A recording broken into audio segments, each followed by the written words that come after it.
எந்த மாநிலமும் செய்திராத மிகப்பெரிய கல்வி புரட்சியை தமிழகத்தில் பெருந்தலைவர் ஐயா காமராஜர் அவர்கள் செய்தார்கள். இந்த கல்வி புரட்சி என்பது இந்தியா முழுக்க எதிரொலித்தது. தமிழகத்தில் பள்ளிக்கு செல்லக்கூடிய குழந்தைகள் அதிகமாகிக் கொண்டே இருக்கின்றார்கள். அதற்கு காரணம் காமராஜர் சிறந்த கல்வி பயிற்சியை முன்னெடுத்திருக்கின்றார். அனைத்து ஊர்களிலும் பள்ளிக்கூடம் துவங்க வேண்டும் என்று ஆணையிட்டிருக்கின்றார் என்று இந்தியா முழுவதும் அன்றைக்கு ஆட்சியாளர்கள் மத்தியில் மிக பரபரப்பாக பேசப்பட்டது.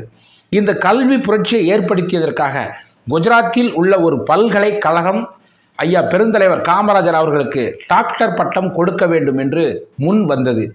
அந்த கல்லூரியை சார்ந்த முக்கியமான நபர்கள் தமிழகத்திற்கு வந்து ஐயா பெருந்தலைவர் காமராஜர் அவர்களை சந்தித்து எங்கள் கல்லூரி சார்பாக, எங்கள் பல்கலைக்கழகம் சார்பாக உங்களுக்கு டாக்டர் பட்டம் கொடுக்க போகின்றோம் என்று சொன்னதும் ஐயா பெருந்தலைவர் அவர்கள் சொன்னார்கள், எனக்கு எதுக்கு டாக்டர் பட்டம்னு, நான் அப்படி என்னத்தை பெருசாக செஞ்சுட்டேன், ஏன் கடமைத்தானே நான் செஞ்சேன், இல்லையா நீங்கள் பிள்ளைகளெல்லாம் படிக்கணும், பிள்ளைகள்லாம் வந்து பசி இல்லாமல் இருக்கணும், பசி இல்லாமல் இருந்தால் தான் அவங்க படிப்பாங்கன்னு சொல்லி இந்த சத்துணவு திட்டம் கொடுத்தது மட்டும் இல்லாமல் ஆரம்பப்பள்ளி, துவக்கப்பள்ளி, நடுநிலைப்பள்ளி, மேல்நிலைப்பள்ளி எல்லாத்தையும் சரிவர நடத்தணும்னு ஆணையிட்டிருக்கிறீங்க.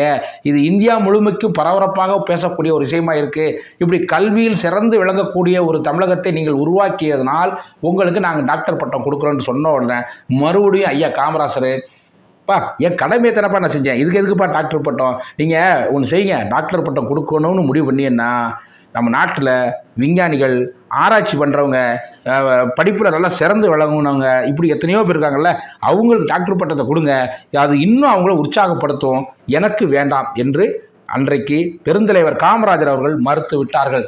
வந்தவர்களுக்கு ஆச்சரியம். பதவி கொடுக்கின்றேன், பட்டம் கொடுக்கின்றேன் என்றால் குடு என்று வாங்கக்கூடியவர்கள் மத்தியிலே பெருந்தலைவர் காமராஜர் வேண்டாம் சொல்கிறாரு அப்படின்னு அந்த ஆச்சரியம் அன்று மட்டுமல்லங்க, இன்னைக்கு தொடருது.